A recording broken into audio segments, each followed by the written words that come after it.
Menjelaskan pengertian diksi.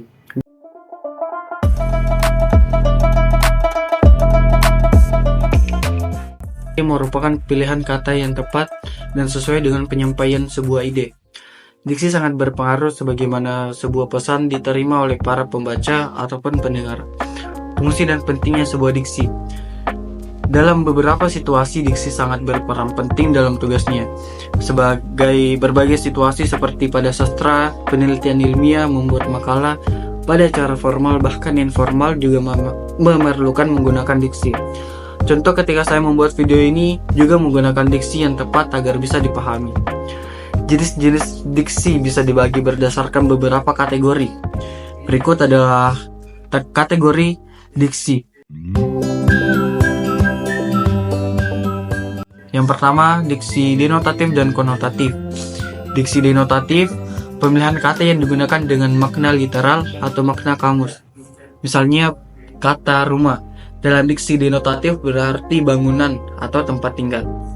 Diksi konotati, pemilihan kata yang memiliki makna emosional atau simbolis di luar makna literalnya.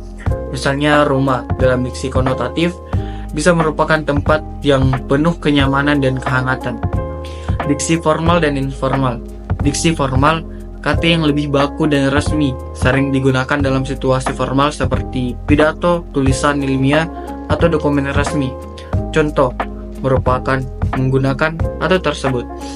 Diksi formal, pemilihan kata yang lebih santai dan umum, digunakan dalam percakapan sehari-hari. Contoh adalah pakai itu. Diksi umum dan khusus. Diksi umum, kata yang memiliki cakupan makna yang luas dan bersifat umum. Misalnya kata hewan, merupakan diksi umum yang bisa digunakan untuk mencakup berbagai jenis hewan. Diksi khusus, kata yang lebih spesifik atau terperinci, misalnya kucing atau gajah, merupakan diksi khusus yang menjelaskan jenis hewan tertentu. Abstrak dan konkret. Diksi abstrak, kata-kata yang merujuk pada ide atau konsep yang tidak dilihat atau disentuh, seperti cinta atau kebahagiaan. Diksi konkret, kata-kata yang merujuk pada objek atau hal yang dirasakan oleh panca indera seperti bunga atau meja. Yang kelima ada diksi emotif dan netral. Diksi emotif, kata-kata yang dipilih untuk membangkitkan emosi atau perasaan tertentu. Contohnya kata pengkhianat, memiliki konotasi yang negatif dan kuat. Diksi netral, kata-kata yang tidak membawa muatan emosional tertentu, misalnya orang bersifat netral dibanding dengan pahlawan atau penjahat. Yang keenam, diksi baku dan tidak baku. Diksi baku merupakan penggunaan kata yang sesuai dengan kaidah bahasa yang benar dan resmi. Biasanya ditemukan dalam tulisan ilmiah atau dokumen formal. Misalnya, mengoperasikan adalah bentuk baku dari ngoperasiin. Diksi tidak baku, pemilihan kata yang sering digunakan dalam percakapan sehari-hari dan kadang menyimpang dari aturan bahasa resmi.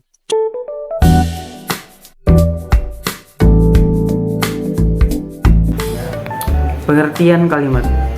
Kalimat adalah suatu bahasa yang terdiri dari sekumpulan kata yang tersusun secara teratur dan memiliki makna lengkap. Kalimat biasanya menggunakan unsur utama yaitu subjek dan predikat, serta dapat dilengkapi dengan objek, keterangan, atau pelengkap. Kalimat digunakan untuk menyampaikan ide, informasi, atau gagasan secara utuh, baik dalam bentuk tulisan maupun lisan. Rumus kalimat ini adalah pola atau susunan unsur-unsur kalimat yang membentuk sebuah kalimat yang jelas dan bermakna.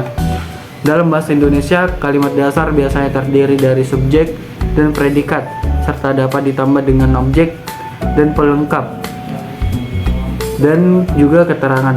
Berikut adalah rumus dasar kalimat beserta contohnya. Rumusan kalimat.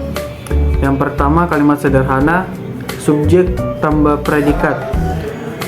Kalimat yang hanya terdiri dari subjek dan predikat ini adalah struktur yang paling sederhana. Contohnya, ayah bekerja. Ayah sebagai subjek dan bekerja sebagai predikat. Yang kedua, kalimat subjek, predikat, dan objek. Penjelasan, kalimat ini terdiri dari subjek, predikat, dan objek, di mana objek adalah penerima tindakan atau dari predikat. Contohnya ketika dia membaca buku, dia merupakan subjek dan membaca merupakan predikat dan buku merupakan objek.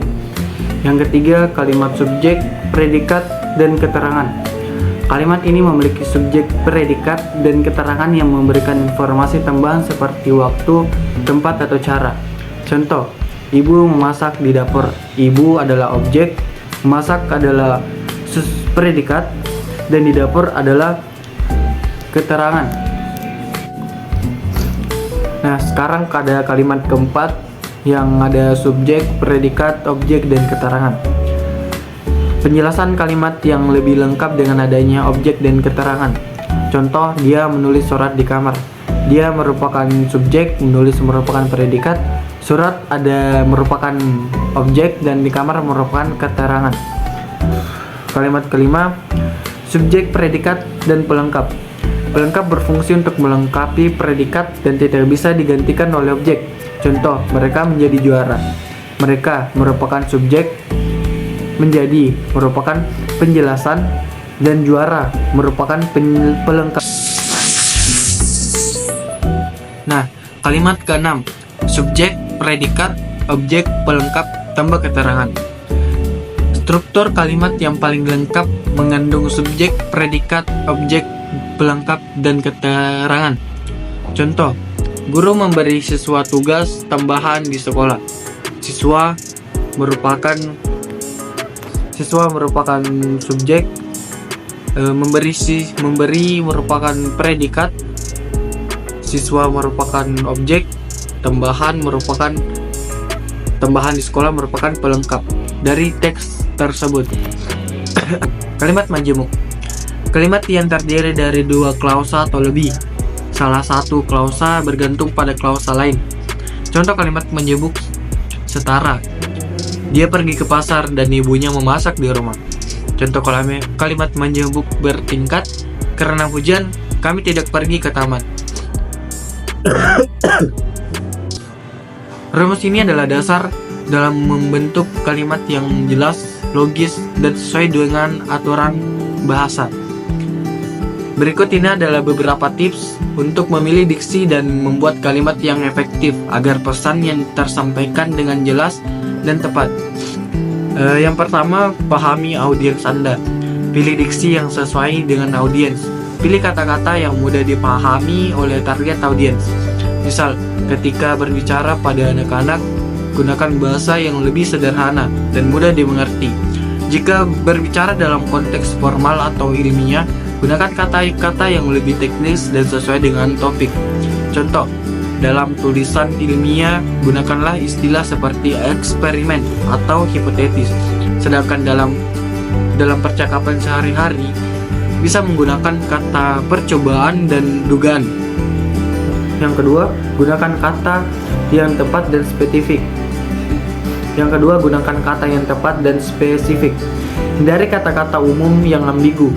Diksi yang spesifik akan lebih tepat menyampaikan maksud daripada kata-kata yang terlalu umum atau kabur. Contoh, daripada menggunakan kata minuman, lebih baik gunakan kata kopi, teh, atau jus untuk menunjukkan dengan jelas apa yang dimaksud. Yang ketiga, pilih teks sesuai dengan konteks.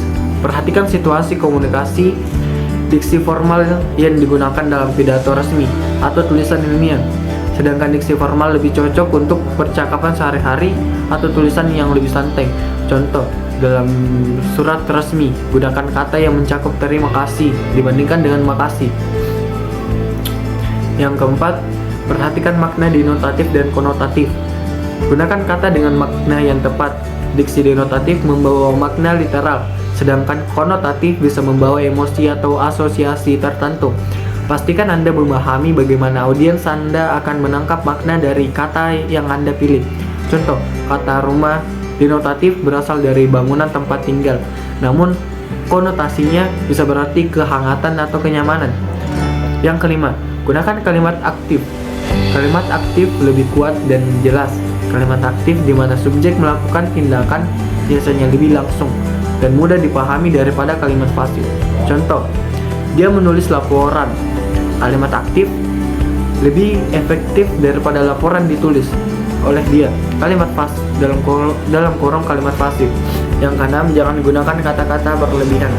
Hindari penggunaan kata-kata yang berlebihan yang bisa membuat kalimat menjadi berat dan membingungkan.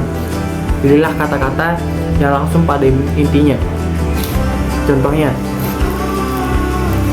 Contoh, daripada menggunakan pada saat ini, saya sedang merasa sangat bahagia. Lebih baik menggunakan saya sangat bahagia sekarang. Yang ketujuh, gunakan kalimat yang jelas dan ringkas. Hindari kalimat yang terlalu panjang dan kompleks. Kalimat yang terlalu panjang seringkali sulit dipahami. Buat kalimat yang ringkas dan tetap menyampaikan informasi yang diperlukan. Contoh, dia datang ke sekolah untuk mengambil buku. Lebih jelas daripada dia datang ke sekolah dengan tujuan mengambil buku yang dia tinggalkan kemarin. Yang ke-8, perhatikan susunan kalimat.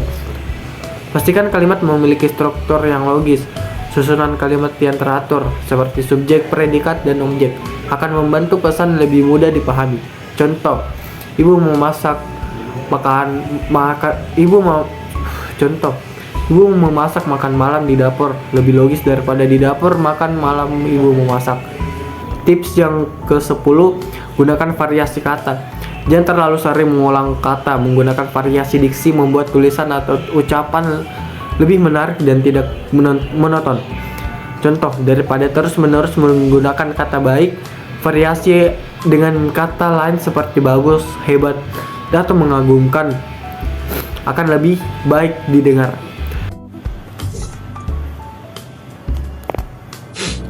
Nah, tips ke-11, hindari jargon yang tidak dikenal.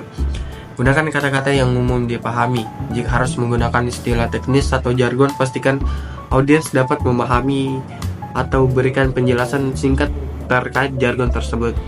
Contoh, jika menggunakan istilah medis seperti hipertensi, pastikan audiens mengetahui artinya sebagai tekanan darah tinggi.